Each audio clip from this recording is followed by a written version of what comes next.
શહેરની આજની સંયુક્ત બેઠકમાં મંચ પર બિરાજમાન સૌ આપણા સન્માનીય આગેવાનશ્રીઓ, સન્મુખ બિરાજેલા સૌ ભારતીય જનતા પાર્ટીના સન્માનીય આગેવાનશ્રીઓ, કાર્યકર્તા ભાઈઓ બહેનો તેમજ પત્રકાર મિત્રો, આજનો કાર્યક્રમ એ ભારતીય જનતા પાર્ટીના સંગઠનના વિષયોને લગતો કામને કાર્યક્રમોને લગતો કાર્યક્રમ છે. તેમાં આપ સૌ જાણો છો કે 15મી ઓગસ્ટ એ આપણા દેશનું રાષ્ટ્રીય પર્વ છે અને રાષ્ટ્રીય પર્વની ઉજવણી 15મી ઓગસ્ટ પૂરતી સીમિત ન રહે, એ શાળા કોલેજો કે સ્કૂલ પૂરતી સીમિત ન રહે, પણ એ ઉજવણી રાષ્ટ્રીય પર્વ છે ને રાષ્ટ્રીય પર્વની રીતે જે રીતે આપણા ધાર્મિક પર્વો એ દિવાળી હોય, હોળી હોય, ધૂળેટી હોય, ઉત્તરાયણ હોય, જન્માષ્ટમી હોય, રામનવમી હોય, એ આપણે હરેક ઘર સુધી એ ઉજવણી કરીએ છીએ. એ રીતે રાષ્ટ્રીય પર્વની ઉજવણી પણ હરેક ઘર સુધી થાય, હરેક પરિવાર સુધી થાય, હરેક વ્યક્તિ એમાં જોડાય, એવા ઉમદો વિચાર આપણા ગુજરાતના પનોતા પુત્ર અને દેશના યશસ્વી વડાપ્રધાન નરેન્દ્રભાઈ મોદી સાહેબને આવ્યા, જેમના રગરગમાં રાષ્ટ્રભક્તિ છે, રાષ્ટ્ર ભાવના છે અને રાષ્ટ્રથી મહાન કોઈ નથી.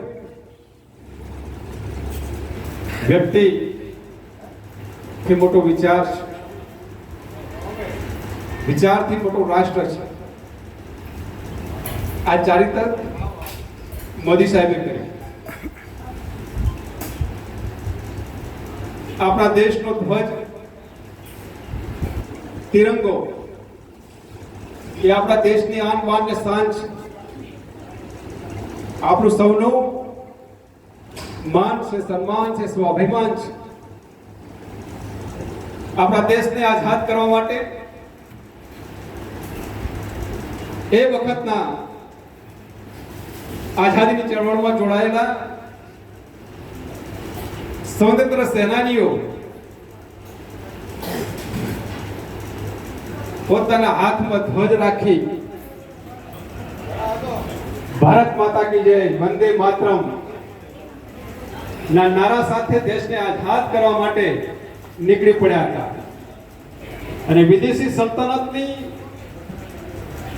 સામે સંઘર્ષ કરી સામે સાથીએ ગોળીઓ ઝીલી હતી,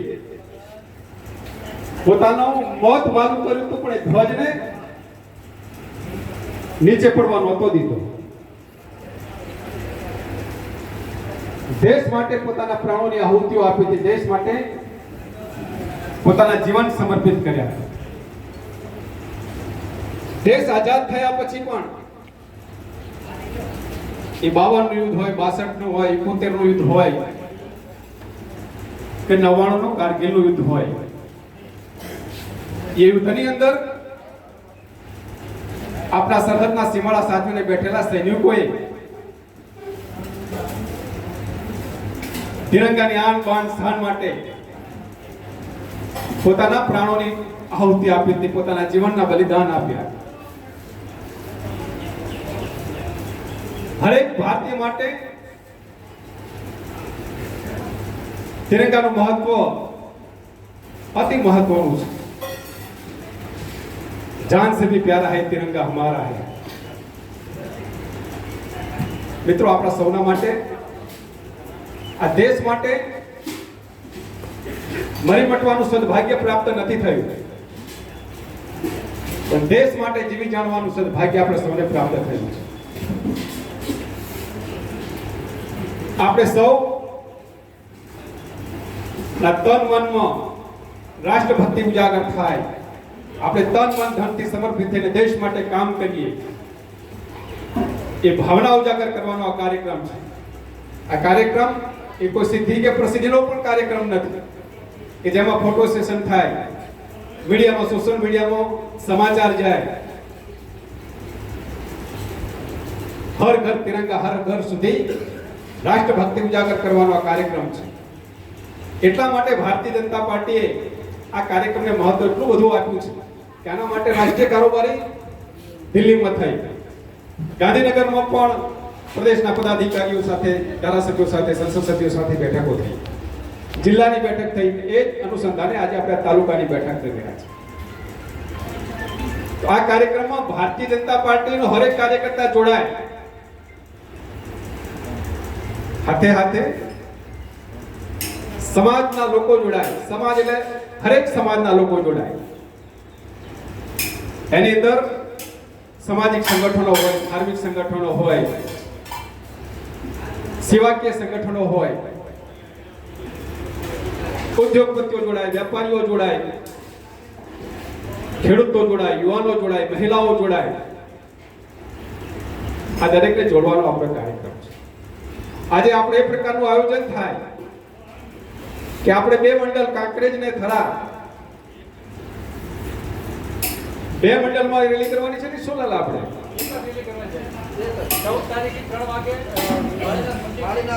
થરામાં રેલી કરવાની, નગરપાલિકા વિસ્તારમાં રેલી કરવાની. બહુ સરસ. અને આ થરાના બધા જ નગરજનો જોડાય. થરામાં શૈક્ષણિક સંસ્થાઓ હોય, વગડ હોય, વિનય હોય, અન્ય આજુબાજુના વિસ્તારમાં પણ જે સંસ્થાઓ કામ કરી રહી છે એ શૈક્ષણિક સંસ્થાઓ પણ જોડાય. ધાર્મિક સંસ્થાઓ છે, ધારો કે ગૌશાળા છે, જલારામ મંદિર ટ્રસ્ટ છે, તાણા હમણાં સુભાષભાઈ પણ આવ્યા છે,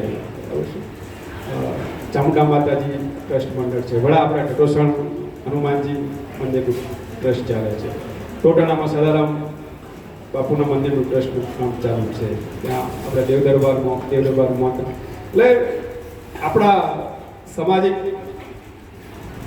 સંસ્થાઓના વડાઓ પણ જોડાય, શૈક્ષણિક સંસ્થાઓના વડા જોડાય, અધિકારીઓ જોડાય, પદાધિકારીઓ, આમાં બધા જ લોકો જોડાઈ શકશે. આ કાર્યક્રમ મેં કહ્યું પ્રમાણે ભાજપનો નથી, એટલે આમાં સરકારી તંત્ર પણ જોડાય, મામલતદારનો સ્ટાફ જોડાય, એડીઓનો સ્ટાફ જોડાય, ચીફ ઓફિસર એટલે નગરપાલિકાનો સ્ટાફ પણ જોડાય, પોલીસ પણ આમાં જોડાઈ શકે છે, તલાટી કમ મંત્રીનું એસોસિએશન હોય, ગ્રામ સેવકોનું એસોસિએશન હોય, વેપારી મંડળનું એસોસિએશન હોય. આ બધા જ લોકોને જોડવાનું કામ છે. તો આપણે બધા બેસીને એક પ્રકારનું એવું આયોજન થાય કે આપણે થરામાં એક પ્રકારનો એવો કાર્યક્રમ થાય કે જેમાં 1000, 2000, 5000, 10,000 લોકો આ રાષ્ટ્રભક્તિના કાર્યક્રમમાં જોડાય. હાથે હાથે આપણે હરેક ઘર સુધી આ વિચારને પહોંચાડવા માટે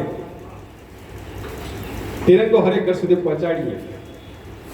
દરેક વિધાનસભામાં જે પાર્ટીએ આયોજન કર્યું છે એ પ્રમાણે હરેક વિધાનસભાની અંદર 11,000 ધ્વજો આપવાના છે. આપણે ત્યાં 3 લાખનું પોપ્યુલેશન હોય તો લગભગ 1 લાખ જેવા પરિવારો અંદાજિત હોઈ શકે. એટલે 11,000 આવે એટલે 10% ઘરો સુધી પહોંચે તો એની એક યાદી તૈયાર થઈ જાય. આપણે 11,000 ધ્વજો ત્યાં પહોંચાડવાના છે. એનાથી પણ વધારે ધ્વજો લગાવવાનું કામ કરવું હોય, ઉદાહરણ તરીકે વાવ વિધાનસભાએ નક્કી કર્યું છે કે અમે ત્યાં 36,000 ધ્વજો લગાવશું અને 36,000 ધ્વજો ક્યાં લગાવવાના છે એની યાદી ઈશ્વરલાલ ભૂપતસિંહ બની ગઈ છે કે ભાઈ આ મંડળની અંદર, આ ગામની અંદર, આ ઘરની અંદર આટલા ધ્વજો આપણે પહોંચાડવાના છે. તો સંગઠનાત્મક કામ રીતે આપણે આ રીતે કામ કરાય. મેં કહ્યું પ્રમાણે સંગઠનની બેઠક છે. ભારતીય જનતા પાર્ટી ને 2માંથી શૂન્યમાંથી સર્જન થઈ અને આપણે કેન્દ્રમાં અને રાજ્યમાં સરકારો બની છે, અનેક સંસદ સભ્યો છે, અનેક ધારાસભ્યો છે, અનેક તાલુકા પંચાયત, જિલ્લા પંચાયત, નગરપાલિકા, મહાનગરપાલિકાઓ છે. આજે દેશની સૌથી મોટી પાર્ટી થઈ છે. એની પાછળનું કારણ એ આપણી સંગઠનની તાકાત છે. આપણા વિચારમાં તાકાત છે. આપણો વિચાર એ રાષ્ટ્રભક્તિનો વિચાર છે. આપણો વિચાર એ સાંસ્કૃતિક રાષ્ટ્રવાદનો વિચાર છે. અને આ વિચાર આધારિત કરોડો કાર્યકર્તાઓની ફોજ આપણી પાસે છે. તો એના આધારે, સંગઠનના આધારે આપણે અનેક ચૂંટણીઓ લડ્યા છીએ, અનેક ચૂંટણીઓ જીત્યા છે, હાર્યા છે. ચૂંટણીમાં મેં અગાઉ કહ્યું હતું લોકસભાના પરિણામ પછી એ માનવ સ્વભાવ હોય લક્ષ્મણભાઈ. ધારાસભ્ય તરીકે હું જીત્યો તો એમ કહું કે હું જીત્યો, અને હાર્યો તો એમ કહું કે ફલાણા હાર્યા. એમાં મારો તમારો કોઈ દોષ નથી, માનવ સ્વભાવના દોષ. અને ગુજરાતીમાં સુખદેવસિંહ એવું કહે છે, કહેવત છે આપણે ત્યાં કે જીતના 1000 બાપ થાય પાંજવી. જરા જીત્યા એટલે બધા એમ કહે કે 1000 લોકો એમ કે અમે આટલી મહેનત કરી છે, આટલું આમ કરીશું, આટલું તેમ કરીશું, આટલું આમ કરીશું, આટલું આમ કરીશું. જીત્યા. હાર્યા તેની કોઈ માં ના ખાય, હારની કોઈ માં ના હોય.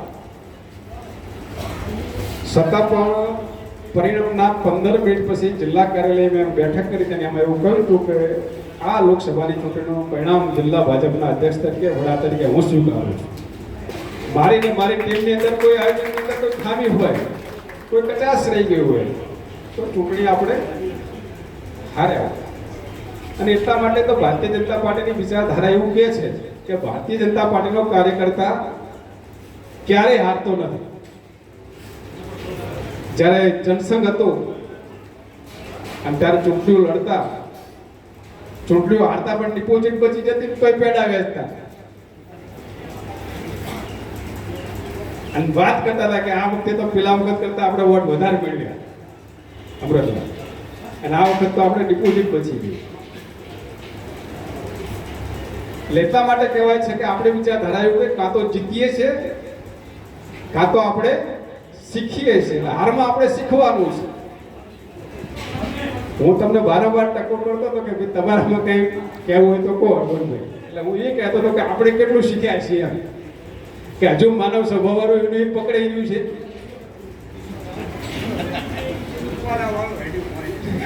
એ તો ઠીક છે બાબુજી, એ બધે ખબર હોય, પણ કહેવાનો મતલબ છે કે દરેક ચૂંટણીઓની અંદર દરેક ચૂંટણીના સમીકરણો અલગ હોય. અંદાભાઈ કીધું એમ કે કંઈક વખત આપણે વોટ અપાવો હોય પણ લોકો ના આપતા હોય, ક્યાંક એ પ્રકારનું વાતાવરણ બની ગયું. સ્વાભાવિક છે કે ક્યાંક ને ક્યાંક એના કારણે મતો ન મળે. પણ એના આટે એવું નથી કે આપણે ચૂંટણી હાર્યા છીએ, બરાબર, જંગ હાર્યા છે, કઈ જિંદગી હાર્યા નથી. આવી તો ભારતીય જનતા પાર્ટીને અનેક વખત મુશ્કેલીઓનો સામનો કરવો પડ્યો છે. અને મિત્રો, આ લોકસભાની ચૂંટણીમાં એવું કહેવું હોય તો પત્રકાર મિત્રોના માધ્યમથી કહેવા માંગુ છું કે આ ચૂંટણીમાં કોંગ્રેસ જીતી જ નથી અને છતાં પણ જીતનો જશ્ન મનાવે છે. દેશની અંદર મોદી સાહેબની 3જી વખત સરકાર બની છે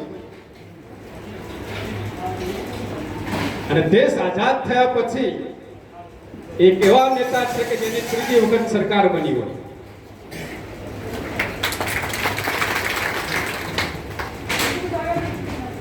આપણી સંપૂર્ણ બહુમતીથી 240 સીટ છે. લોકસભામાં અનુરૂપ ઠાકોરે કહ્યું કે 1989 ની લોકસભાની ચૂંટણી એ રાજીવ ગાંધી ને ઇન્દિરા ગાંધીના મૃત્યુ પછી ચૂંટણી આવી હતી 1985 ની. અને 1985 ની ચૂંટણીની અંદર 400 સીટ કોંગ્રેસને આવી હતી. 89 પછી અત્યારે કેટલા વર્ષ થયા? 35 વર્ષ થયા, હજુ કોંગ્રેસને બહુમતી વાળી સરકાર નથી મળી. આપણી 2 વખત સ્પષ્ટ બહુમતી વાળી 14માં 272 ને 19માં 303 સીટ સ્પષ્ટ બહુમતી વાળી આપણી સરકારો બની. 2014, 2019 અને 2024 આ 3 લોકસભાની ચૂંટણીના ભેગી સીટો કરો તો પણ કોંગ્રેસની 240 સીટ થતી નથી. આપણે 240 સીટ મળી. આખા ગુજરાતની અંદર 26 સીટ સર્વિસ સીટની અંદર મેં અગાઉ કોઈ પણ જીતે જીત છે, હાર તે હાર છે, પણ જીત પહેલા આપણા નેતા સી.આર. પાટીલે એવું કહ્યું હતું કે ગુજરાતની અંદર સર્વિસ સીટ જીતશું. છતાં પણ રાજકોટની જે દુર્ઘટના ઘટી છે તો એ દુર્ઘટનાના આધારે અમે વરઘોડો નહીં કાઢીએ, અમે જશ્ન નહીં મનાવીએ, અમે ફટાકડા નહીં ફોડીએ, આ નિર્ણય કર્યો હતો. મેં કહ્યું પ્રમાણે આપણે કાં તો જીતીએ છીએ કાં તો શીખીએ છીએ. આપણે હાર્યા તો સામાન્ય મતે જ હાર્યા છીએ 31,000 મતે, છતાં હારે હાર ને જીત જીત છે. અને જીતનો આનંદ હોય છતાં પણ આપણે એવો નિર્ણય કર્યો હતો કે વરઘોડો નહીં કાઢીએ. કોંગ્રેસ 26 માંથી એક સીટ બનાસકાંઠાની જીતી દિનેશજી, અને એક સીટની અંદર મેં કહ્યું જીતનો આનંદ હોય, વ્યક્તિને હોય, વિચારધારાને માનવાળા વ્યક્તિઓને હોય, પાર્ટીના લોકોને હોય, પણ જે એમને ઉન્માદ કર્યો તો, ફરી પત્રકાર મિત્રોને કહું છું, આપના માધ્યમથી વાત પહોંચાડવા માંગુ છું. અને આજે રાજકોટમાં ન્યાય યાત્રા લઈને નીકળ્યા છે. રાજકોટના પીડિતો જ્યારે દુખી હતા, એમનો મોતનો મલાજો જાળવાની જગ્યાએ તમે ઉન્માદ બનાસકાંઠામાં ઉભું કર્યું, જ્યારે કે આખું દેશ જીતી ગયા હોય. રાજકોટમાં ન્યાય યાત્રા લઈને નીકળ્યા છે. કોને ન્યાય યાત્રા? 50 વર્ષ સુધી આ દેશમાં એમને શાસન કર્યું છે અને આ દેશની દુર્દશા કરી છે. દેશના લોકો એ ન્યાય આપી દીધો છે અને દેશના વિકાસ માટે દેશના વડાપ્રધાન નરેન્દ્રભાઈ મોદી સાહેબને ત્રીજી વખત વડાપ્રધાન બનાવ્યા છે. અને ગુજરાતની અંદર 7 વખત વિધાનસભાની ચૂંટણી થઈ, પણ હજુ કોંગ્રેસને કારમો પરાજય આપી રાખ્યો છે. પણ જ્યારે આગામી ચૂંટણીની અંદર પણ કોંગ્રેસનો મિત્રો કારમો પરાજય થવા આપે છે. આગામી તાલુકા પંચાયત, જિલ્લા પંચાયત ની ચૂંટણીઓ પણ ભારતીય જનતા પાર્ટીના કાર્યકર્તાઓ આપણી વિચારધારા આધારિત સંગઠનના આધારે આપણે ચૂંટણીઓ લડશું અને જીતીશું, એમાં પણ કોઈ શંકાને સ્થાન નથી. મિત્રો, ચૂંટણીઓ જીતવા માટે સંગઠનાત્મક કામ કાર્યક્રમને મિત્રો આપણે મહત્વ આપવું પડે.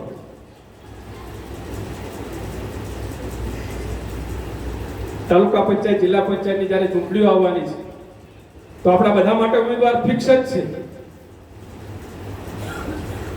30 તાલુકા પંચાયતની સીટો અને 6 જિલ્લા પંચાયતની સીટો, એના પર ઉમેદવાર ફિક્સ છે. ભાઈ, કોણ ઉમેદવાર ફિક્સ છે? બોલો, જો જોરથી બોલો થોડા. જો બોલો તો 2-5 લોકો જ બોલે રાધા, બધા એક ખાતે બોલો. કોણ છે ઉમેદવાર? અને કાર્યકર્તા મિત્રો ઉમેદવાર કીર્તિસિંહ હોય કે અણદાભાઈ હોય કે સુખદેવસિંહ કે હરમનભાઈ હોય કે દિનેશભાઈ હોય કે પૃથ્વીરાજસિંહ હોય. આપણે ચૂંટણી કોના માટે લડવાની છે? વ્યક્તિત્વ એક પ્રતીક છે ભાઈ. કીર્તિસિંહ જિલ્લા ભાજપના અધ્યક્ષ, એ વ્યવસ્થાપક જવાબદારી છે. કીર્તિસિંહ કાયમી નથી. એમ કમળ એક કાયમી છે. ઉમેદવાર તાલુકા પંચાયતના હોય કે જિલ્લા પંચાયતના કે વિધાનસભાના કે લોકસભાના, ઉમેદવાર બદલાય, આપણું પાર્ટીનો પ્રતીક ક્યારે બદલાય? તો આપણે તો સારા માટે બી ચૂંટણી લડવાની છે. તો કમળ કાંકરેજમાં જીતશે. આ બધા રેકોર્ડિંગ કરતા હતા, પત્રકારો રેકોર્ડિંગ કરે ને, તમે જોરથી બોલો તો આખો મેસેજ તાલુકામાં જિલ્લામાં જાય કે કાંકરેજમાં કમળ જીતશે. હું બોલાવું તો તમે ભારત માતા કી જય બોલી બોલો કે જીતશે, કોણ જીતશે? કાંકરેજમાં કમળ જીતશે, આવું બોલો. બરાબર છે? બોલાવું તો અરદાભાઈ, બોલાવું હરમનભાઈ, શું કહ્યું છે? બોલાવું ને બધા ક્યારે બોલાવું છે?